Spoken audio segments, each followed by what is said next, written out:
In 1993, a woman stood outside a courthouse There would be no in fourth California. trial because of an agreement reached. She wasn't alone. Behind her, dozens of other women had driven for miles to be there. Some had traveled across state lines. They weren't there to demand justice for a murder victim. They were there to defend the woman accused of committing the murders. The signs they held read: "Protect Lisa Peng. Let her go home to her family." Why would an entire community rally behind a woman accused of stabbing another woman 19 times and suffocating a 5-month-old baby? That question divided families, friends, and an entire community. To understand the answer, you have to go back more than 30 years. Back to Tainan, Taiwan. To a young woman whose father died while she was still a child. A young woman who grew up knowing hardship long before she understood success. She came from a family with very little. Nothing in her early life suggested she would one day help build a business empire. Then she fell in love. The man she loved had a dream. He wanted to start his own electronics company. But dreams require money. And they had none. So she got on a bicycle. She rode from house to house, visiting neighbors, relatives, and anyone willing to listen. She borrowed money one small loan at a time, so the man she loved could have a chance. She believed in his dream so completely that she risked everything she had to make it possible. She helped build an empire. Then, more than 20 years later, the man she had sacrificed everything for secretly moved his pregnant mistress into their family home. That decision would destroy lives. It would leave a young woman and her baby dead. It would send one of Taiwan's most respected businesswomen to an American prison.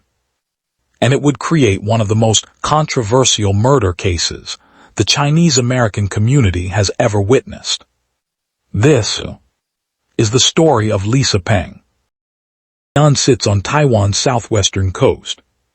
For generations, it has been known as a city of traders, craftsmen, and entrepreneurs. It was here that Lisa Peng was born. She grew up in a modest household. When she was still young, her father passed away. Her mother was suddenly left to raise 8 children alone. Lisa was the second oldest. There wasn't much room for childhood. Responsibility came first. She went to work while she was still young. Whatever she earned helped keep the family going. From an early age, she learned a lesson that would shape the rest of her life. If something needed to be built, you built it yourself. That determination followed her into adulthood. While working at a foreign electronics company, she met a young man named Jim Peng. He was ambitious, hardworking, confident that he could build something bigger than the life he already had. They fell in love. Not long afterward, Jim shared his dream with her. He wanted to start his own electronics company. There was only one problem. He didn't have the money. Most people would have told him to wait. Lisa didn't. Instead, she got on her bicycle and began riding across town. She visited neighbors, relatives, friends, anyone willing to lend even a small amount of money. Little by little, she gathered the capital they needed. It wasn't an investor. It wasn't a bank. It was Lisa. Together, they quit their jobs. They started small. A modest workshop. A handful of employees. Long days. Longer nights.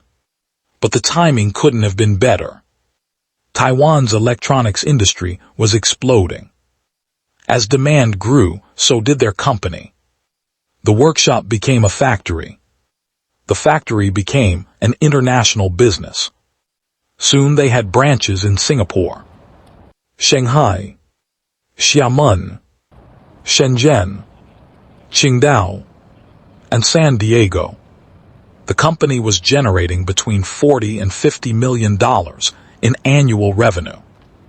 Jim Peng became the chairman. Lisa Peng became the chief financial officer. Years later, even Jim admitted something that nobody disputed. My wife contributed greatly to my career. It was true.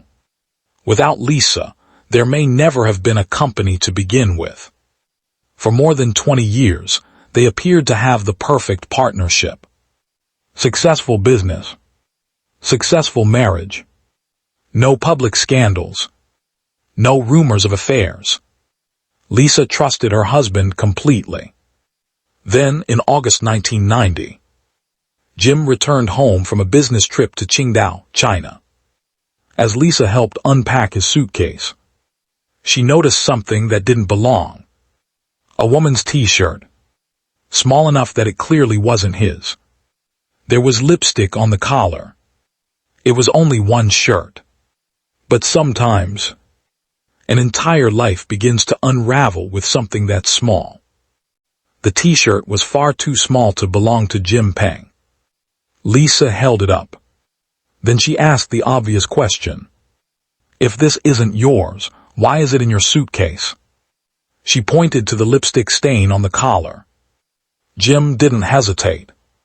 He said it was a gift. A souvenir from a business trip. Nothing more. He told her not to worry. Lisa had no proof that he was lying. So she tried to believe him. For a while. Then something caught her attention. As the company's chief financial officer, Lisa regularly reviewed business expenses and phone records. Looking through the bills one day, she noticed repeated calls. The same number. Again. And again. And again. Every call went to Qingdao, China. That was the moment she discovered a name. Jennifer Jai. Known in China as Jai Bang. She was 25 years old. Beautiful. Elegant. Confident. The kind of person people noticed the moment she entered a room. She had studied marine chemistry. Her father was an architect. Her mother was a doctor. She had even finished as a runner-up in tennis at the Chinese National Student Games. Jim Peng had met her during a trade fair in Qingdao in August 1990. What began as a business introduction quickly became something else. For 3 days, he rarely left her side. Before returning to Taiwan, Jennifer gave him a white t-shirt as a keepsake. The same t-shirt Lisa had found inside his suitcase. Their relationship didn't end when the trip was over. It was only beginning. They spoke on the phone almost every day. 2 months later, Jim invited Jennifer to another trade fair in Shanghai. He even wrote her a letter.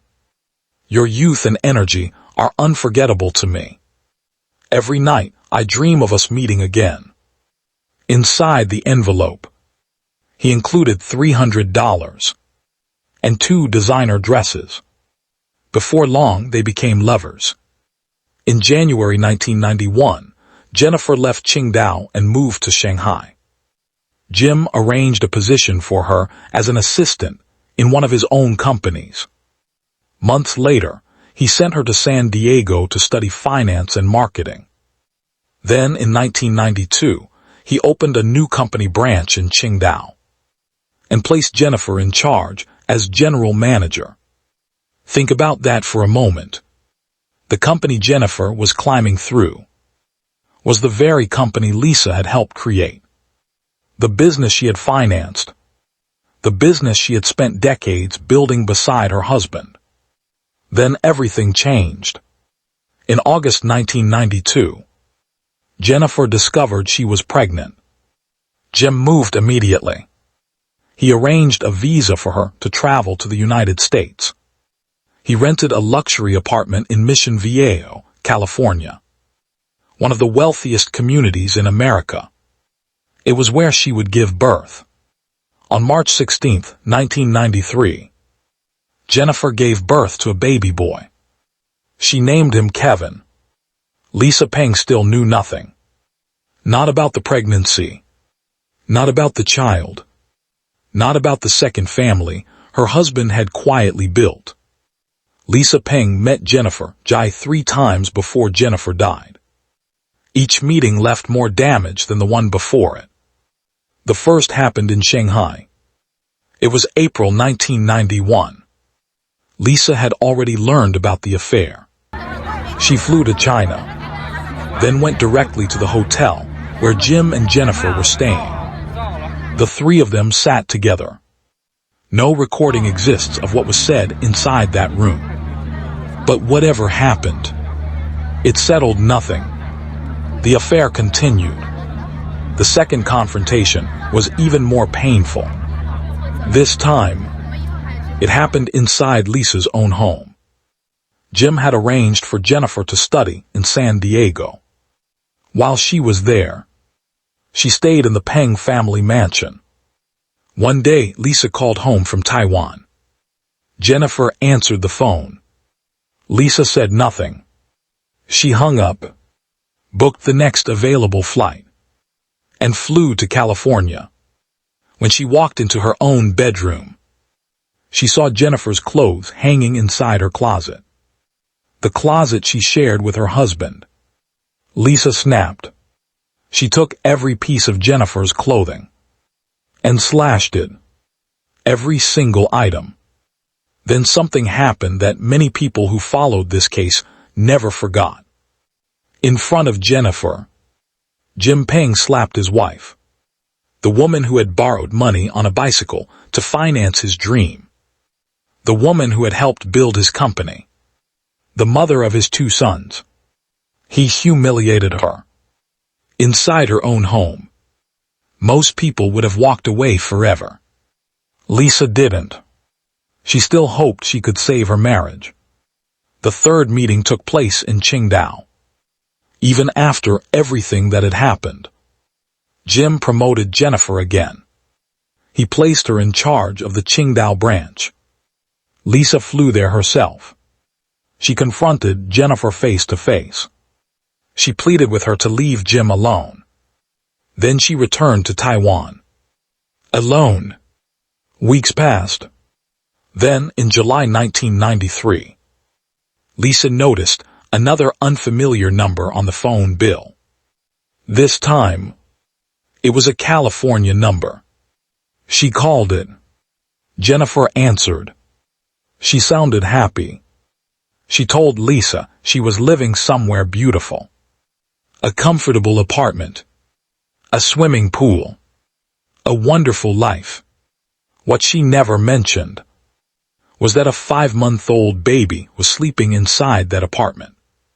A baby fathered by Jim Peng. After the call ended, Lisa booked another flight. This time, to California. She had no idea that it would become the final journey before one of the most controversial nights in the history of the Chinese-American community. Mission Viejo, California. August 1993. An affluent community. Quiet streets. Luxury homes. The kind of neighborhood where violent crime was almost unheard of. No one expected what was about to happen. On the night of August 17th, after her children had gone to sleep, Lisa Peng left the family home. She got into her car and drove to Jennifer Jai's apartment. Jennifer had spent time getting ready that evening. She had done her makeup. She knew Lisa was coming. She was expecting another confrontation, another difficult conversation, maybe even a negotiation. She opened the door. What happened over the next few minutes has been disputed for decades. But the outcome was undeniable. At 11:35 that night, police were called to the apartment. Inside, they found Jennifer Jai lying on the living room sofa. She was 25 years old. She had been stabbed 19 times. The wounds showed an attack filled with rage. There was also a defensive wound on her left arm, evidence that she had fought desperately to stay alive. Upstairs, investigators made another horrifying discovery. 5-month-old Kevin was lying in his crib. A pillow had been pressed over his face. A t-shirt had been forced into his mouth. He had suffocated. According to investigators, the baby remained alive for several minutes during the attack. It was one of the most heartbreaking details in the entire case. Earlier that evening, Jim Peng had arrived in California after returning from Hong Kong. At around 11 o'clock, he went to Jennifer's apartment. The front door was slightly open. Inside, he found Jennifer's body. Instead of using the telephone inside the apartment, he ran to a neighbor's house. From there, he called the police. Within minutes, officers flooded the scene. At first, they were investigating a brutal double homicide. Within months, they believed they knew who was responsible. Their investigation pointed toward the woman who had helped build a multinational company. The woman who believed her marriage had been stolen from her. Lisa Peng. Investigators believed the crime scene told a story. One piece at a time, they began putting that story together.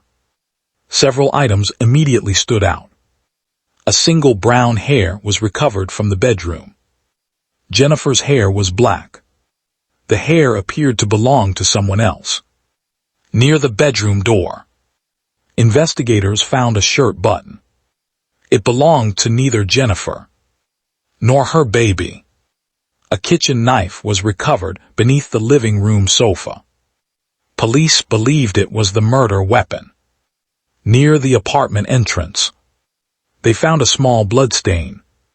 It suggested Jennifer had been attacked almost immediately after opening the door. Then there was the bite mark. Jennifer had been bitten on her left arm during the struggle. Investigators collected a saliva sample from the wound. Months later, forensic experts compared the bite mark with dental impressions taken from Lisa Peng. They concluded the bite pattern matched her teeth.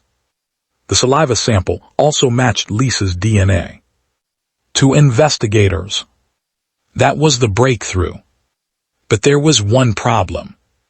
Lisa Peng was thousands of miles away in Taiwan. Bringing her back to the United States would require careful planning. On January 1, 1994, police contacted Jim Peng. They told him they wanted to discuss a reward connected to the murders. They suggested he bring Lisa with him. Jim agreed. He convinced his wife to travel back to California. She had no idea investigators were waiting. As soon as the family arrived at their hotel, forensic specialists collected a blood sample from Lisa. 2 days later, the entire family was taken to the police station. Each agreed to undergo a polygraph examination. 3 members of the family passed.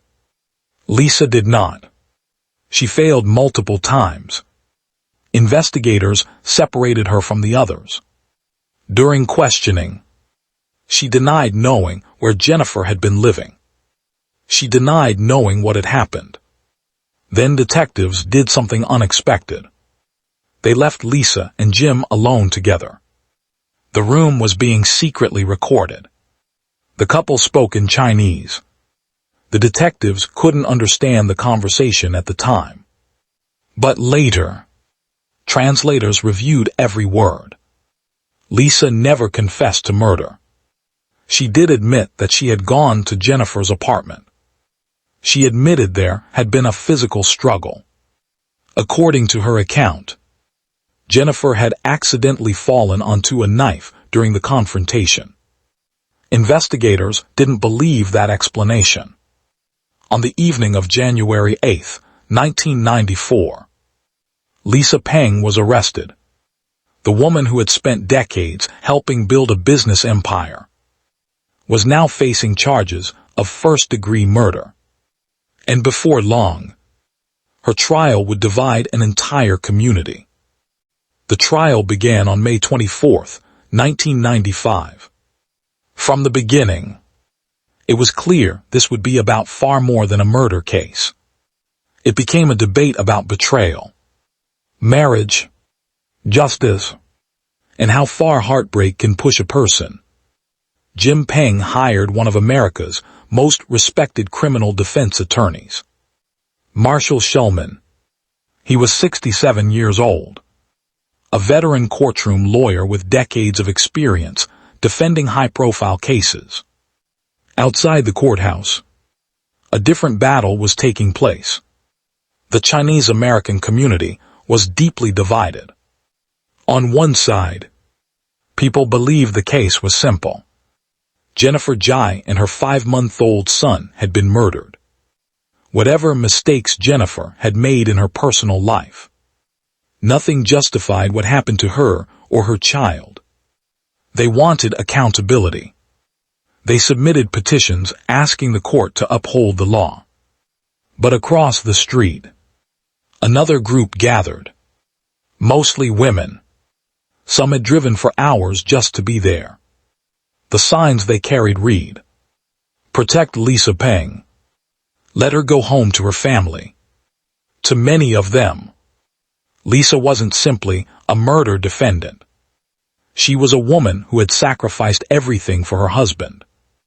A woman who helped build his fortune, only to watch him replace her with someone younger. They believed the betrayal mattered, even if the law could not excuse what followed. Within the Chinese community, the case became known as their version of the O.J. Simpson trial. Not because the cases were similar, but because almost everyone had chosen a side. Inside the courtroom, Marshall Shulman focused on creating reasonable doubt. He argued that the bite mark proved only one thing: that Lisa had been inside Jennifer's apartment. It did not prove she committed murder. He reminded jurors that Lisa stood just over 5 feet tall. Jennifer was several inches taller, athletic, young, physically strong. Could Lisa really have overpowered her alone? Then he shifted attention toward Jim Peng. Why had he waited outside the apartment for so many hours? Why hadn't he forced the door open? And if he found Jennifer inside, why did he run to a neighbor's house to call police, when there was already a telephone inside the apartment? Finally, Shulman challenged one of the prosecution's most important pieces of evidence: the secretly recorded conversation between Lisa and Jim. He argued it had been obtained illegally, and therefore should never have been heard by a jury. The first trial ended without a verdict. The jury could not agree. 2 jurors believed Lisa Peng should be acquitted. The case ended in a mistrial. Less than a year later, prosecutors tried again. In April 1996, the second jury reached a different conclusion. Lisa Peng was found guilty of first-degree murder. She was sentenced to life in prison, without the possibility of parole. For many people, the story was over. But the biggest twist was still ahead. Lisa Peng appealed her conviction. Years passed. Then, in September 1999, California's Court of Appeal issued a decision that changed everything. The judges ruled that the secretly recorded conversation between Lisa and Jim had been obtained unlawfully. It should never have been admitted into evidence. The conviction was overturned. The life sentence disappeared, and the case was sent back for another trial. Suddenly, the prosecution no longer looked as certain as it once had. For the retrial, Lisa's defense assembled an extraordinary team. Among them were 2 of the most respected forensic experts in the world, Dr. Michael Baden and Dr. Henry Lee. Dr. Henry Lee focused on something investigators had largely overlooked. A bloody handprint on a pillow. It was much larger than Lisa's hand. Based on its size, he concluded it most likely belonged to a man. If he was correct, someone else had been present during the murders. Who that person was has never been conclusively established. The revelation changed the direction of the case. After years of legal battles, both sides reached an agreement. On June 29, 2002, nearly 9 years after Jennifer, Jai, and Kevin were killed, Judge William Froberg accepted a plea agreement, taking into account Lisa's time already served and her conduct while in prison. The court imposed an 11-year sentence. By then, Lisa had already spent more than 7 years behind bars. She became eligible for immediate release. After leaving prison, she was deported to Taiwan. From there, the story becomes uncertain. Some reports claim she divorced Jim Peng after returning home. Others insist they remained together. No definitive public record has ever settled the question. What is certain is how the story began. A young woman riding a bicycle through the streets of Taiwan, borrowing money from neighbors, helping the man she loved build a business from nothing. What is also certain is how much was lost along the way. Jennifer Jai was dead. Her 5-month-old son Kevin was dead.